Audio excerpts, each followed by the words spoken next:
দেবো তো হাতে আমি মাখিয়ে নেব। নিয়ে নিলাম ভাতে, কোনো কথা হবে না।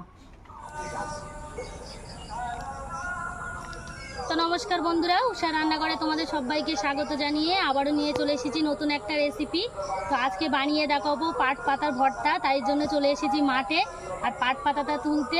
মাঠে যেহেতু চলে এসেছি পাট পাতা তুলতে, আর তার জন্য নিয়ে চলে এসেছি এই দেখো বন্ধুরা ক্যারি ব্যাগ।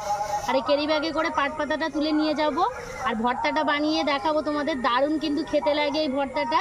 আর গরম ভাত দিয়ে তো এই পাট পাতার ভর্তা খেতে ভীষণই ভালো লাগে।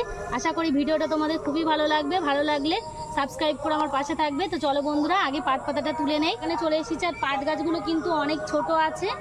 আর এখান থেকে পাটের পাতাগুলো তুলে নেব। এই দেখো, তো দেখো বন্ধুরা পাট পাতাটা কত সুন্দর আর কতটা কচি আছে পাটের পাতা।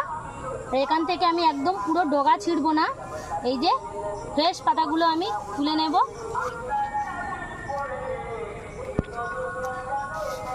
দেখো বন্ধুরা আমার পাট পাতাগুলো কিন্তু তোলা হয়ে গেছে আর আমি জড়িয়ে এইগুলো তুলে নিয়েছি। এতেই আমার কিন্তু হয়ে যাবে। তো পাট পাতাগুলো তোলা হতো আমার হয়ে গেছে। ফিরে যাব রান্নাঘরে আর পাট পাতার ভর্তাটা তোমাদের তৈরি করে দেখাবো। তো চলো বন্ধুরা রান্নাঘরে ফিরে যাই। চলে এসেছি বন্ধুরা সরাসরি রান্নাঘরে আর মাঠ থেকে পাটের পাতাগুলো তুলে নিয়ে এ দেখো প্রথমে আমার তো বেছে নিতে হবে। এই যে পাটের পাতাগুলো দেখছো, এই যে একটা মোটা শিরা, এই যে দুটো লোম দুই সাইডে, এই মোটা শিরাগুলো কিন্তু আমার এইভাবে কেটে বেছে নিতে হবে। এই দেখো এইভাবে কিন্তু আমি বেছে নেবো। এই দেখো প্রত্যেক পাটের পাতাগুলো কিন্তু এই মোটা শিরাটা আমি বাদ দিয়ে দেবো। এই দেখো এইভাবে আমি কিন্তু বাদ দিয়ে দেবো। এই যে পাটের পাতার এই শিরাগুলো কিন্তু ফেলে দিতে হবে। এই দেখো, এই দেখো। আর এই ভর্তাটা খেতে কিন্তু বেশ ভালো লাগে। আর গরম ভাত দিয়ে তো এই পাটের পাতার ভর্তা একদম জমে যাবে। পাতাগুলো দেখো এইভাবে আমি কিন্তু বেছে নিয়েছি। যে পাটের এই দেখো একটা পাটের পাতা এইভাবে কিন্তু বেছে নিয়েছি। মাঝখানে যে মোটা শিরাটা কিন্তু ফেলে দিতে হবে। এই দেখো এভাবে কিন্তু আমি প্রত্যেক পাটের পাতার মাঝখানে শিরাটা ফেলে দিয়েছি। আর পাট পাতাটা আমার বাছা হয়ে গেছে। যেহেতু একটু বড় বড় আছে, লম্বা লম্বা আছে, তাই একটু পাট পাতাটা আমি কুচে নেব। এখানে একটা বটি নিয়েছি আর পাটের পাতাগুলো আমি একটু কুচে নেব। এই বটির সাহায্যে একটু কুচে নেব। এইভাবে একটু কুচু কুচু করে নেবো। এই দেখো এখানে একটা গামলায় জল নিয়েছি, সরাসরি কুচে এই গামলার জলেই দিয়ে দেব। এই দেখো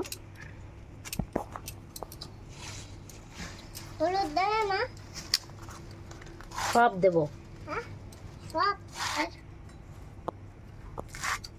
কোথায়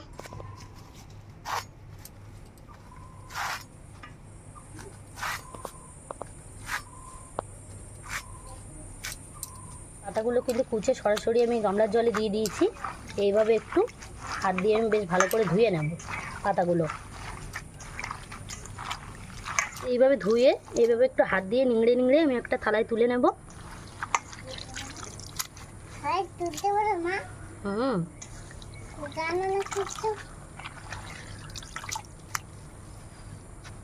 পাতাগুলো কিন্তু আমি বেশ পরিষ্কার করে ধুয়ে থালাতে তুলে নিয়েছি। এখানে আমি উনুনটা ধরিয়ে দিয়েছি, একটা কড়া বসিয়ে দেব। কড়াই আমি জল দিয়ে দেব, লবণ দিয়ে দেব জলে। দেখো বন্ধুরা এখানে জলটা কিন্তু বেশ আমি ফুটিয়ে নিয়েছি। আর এই কুচানো পাটের পাতাগুলো এই জলের উপরে দিয়ে দেবো। এভাবে একটু খুন্তি দিয়ে নাড়িয়ে দেব। একটু বেশ ভালো করে সিদ্ধ করে নেব পাটের পাতাগুলো। আবার একটু নাড়িয়ে দেব।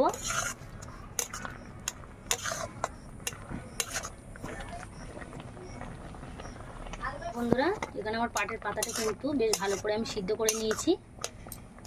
আর এখানে একটা ছাঁকনি নিয়েছি, ছাঁকনির সাহায্যে পাটের পাতাটা এই জলগুলো আমি ঝরিয়ে নেব। এইভাবে আমি ছাঁকনিতে পাটের পাতাগুলো কিন্তু ধুলে নিয়েছি। এইভাবে একটু চেপে নেব খুন্তির সাহায্যে। এই দেখো, এই দেখো এরকম একটা গামলায় রেখে দেব। আরও যতটা জল বার হয়ে যাক, তার জন্য এক সাইড এরকম করে রেখে দেব। আবার উনুনে একটা কড়া বসিয়ে দিয়েছি। আর পাটের পাতাটা যেহেতু ভর্তা করব, কিছু মশলা আমি ভেজে নেব। কড়াইতে আমি তেল দিয়ে দেব। বেশ ভালো করে গরম করে নিয়েছি। আর এখানে দেখো 4-5টা শুকনো লঙ্কা নিয়েছি, দিয়ে দেবো। বন্ধুরা শুকনো লঙ্কাটা বেশ আমি লাল লাল করে ভেজে নিয়েছি, তা তুলে নেব। রসুন নিয়েছি, দিয়ে দেব। এখানে আমার রসুনগুলো ভাজা হয়ে গেছে, আমি তুলে নেব। সেই কুচনো পেঁয়াজটাও দিয়ে দেবো। কুচিয়ে রাখা পেঁয়াজটাও আমি বেশ লাল লাল করে ভেজে নিয়েছি। আর এই দেখো পেঁয়াজ ভাজার পরে যে তেলটা আছে এই তেলটাও আমি নিয়ে নেবো। তাই এই পেঁয়াজের তেল সমেত পেঁয়াজটা আমি এই থালাতেই ঢেলে নেব।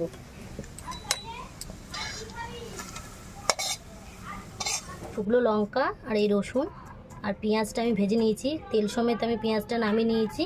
এখানে আমি লবণ দিয়ে দেবো শুকনো লঙ্কা আর রসুনের উপরে। এইভাবে হাত দিয়ে একটু বেশ ভালো করে মাখিয়ে নেব।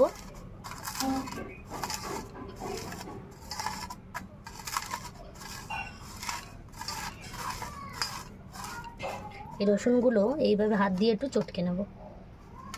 দেখো রসুনগুলো কত সুন্দরভাবে সিদ্ধ হয়েছে। বেশ ভালো করে এবার মাখিয়ে নেব। পাট পাতার এই ভর্তাটা খেতে কিন্তু ভীষণই ভালো লাগে। পেঁয়াজ শুকনো লঙ্কা রসুনের মশলাটা দিয়ে আরও মাখালে বেশি ভালো লাগে খেতে। তো আমার মাখানো বেশ হয়ে গেছে, দেখো কত সুন্দরভাবে মাখিয়ে নিয়েছি। এই দেখো হয়ে গেছে। আর এখানে দেখো বন্ধুরা জল ঝরাতে দিয়েছিলাম যে পাটের পাতাটা, সিদ্ধ পাটের পাতাটা আমি কিন্তু দিয়ে দেব। তো এইভাবে আমি হাত দিয়ে আলতো হাতে মাখিয়ে নেব। যেহেতু পেঁয়াজ ভাজার আমি তেলটা দিয়ে রেখেছিলাম তাই আমি আর এক্সট্রা করে কোনো তেল দেব না। এইভাবে আলতো হাতে আমি মাখিয়ে নেব। খেতে কিন্তু দারুণ লাগে পাট পাতার ভর্তা, দারুণ একটা সেন্ট বার হচ্ছে শুকনো লঙ্কা রসুন আর পেঁয়াজ ভাজার, আর তার সঙ্গে পাটের পাতা। খেতে কিন্তু ভীষণই ভালো লাগে। মাখানো কিন্তু আমার পুরোপুরি কমপ্লিট হয়ে গেছে। এখানে একটা প্লেট নিয়েছি, প্লেটে আমি তুলে নেব। যেহেতু পাটের পাতাটা একেবারে কচি তার জন্য দেখো একটু লাল লাল ভাব হয়েছে, কিন্তু খেতে দারুণ লাগে।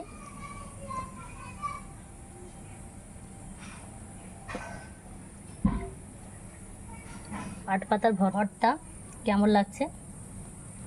কত সুন্দর লাগছে, কিন্তু খেতে কিন্তু ভীষণই ভালো লাগে। এই দেখো একবার খেলে মুখে কিন্তু লেগে থাকবে। আর কত সুন্দরভাবে আমি বানিয়ে নিয়েছি, দারুণ একটা কিন্তু সেন্ট বার হচ্ছে। খেতে কিন্তু ভীষণই ভালো লাগে। গরম ভাত দিয়ে এই পাট পাতার ভর্তা খেলে আর কোনো কিছুই লাগবে না। দেখো কত সুন্দর করে আমি বানিয়ে নিয়েছি। দেখো বন্ধুরা পাট পাতার ভর্তাটা তো আমার বাড়ি হয়ে গেছে, আর নিয়ে চলে এসেছি গরম গরম ভাত। আর ভাত দিয়ে খাবো, আর কেমন হয়েছে তোমাদের কিন্তু অবশ্যই জানাবো, তোমরা দেখতে থাকো। এখান থেকে আমি পাট পাতার ভর্তাটা নিয়ে নেব। নিয়ে নিলাম ভাতে, এখান থেকে দুটো ভাত নিয়ে নেব। পাটের ভর্তা দিয়ে গরম গরম ভাত দারুণ লাগবে খেতে।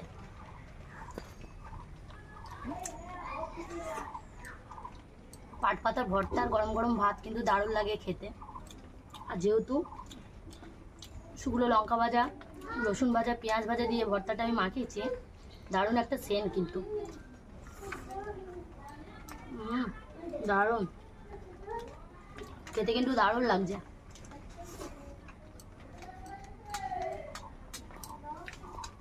গরম গরম ভাত দিয়ে পাটের পাতা ভর্তা তোমরা বাড়িতে বানিয়ে দেখবে, আশা করি খুবই ভালো লাগবে খেতে, দারুণ লাগছে। বন্ধুরা গরম গরম ভাত দিয়ে পাটের পাতা ভর্তা খেতে কিন্তু দারুণ লেগেছে। তোমরাও পাটের পাতা ভর্তা বানিয়ে এরকম গরম গরম ভাত দিয়ে খেয়ে দেখবে, আশা করি খুবই ভালো লাগবে। তো বন্ধুরা আমার ভর্তা বানানোটা তোমাদের কেমন লেগেছে অবশ্যই কিন্তু কমেন্টের মাধ্যমে জানাবে। আর ভিডিওটা ভালো লাগলে সাবস্ক্রাইব করে আমার পাশে থাকবে। আজকেকার মতো টাটা।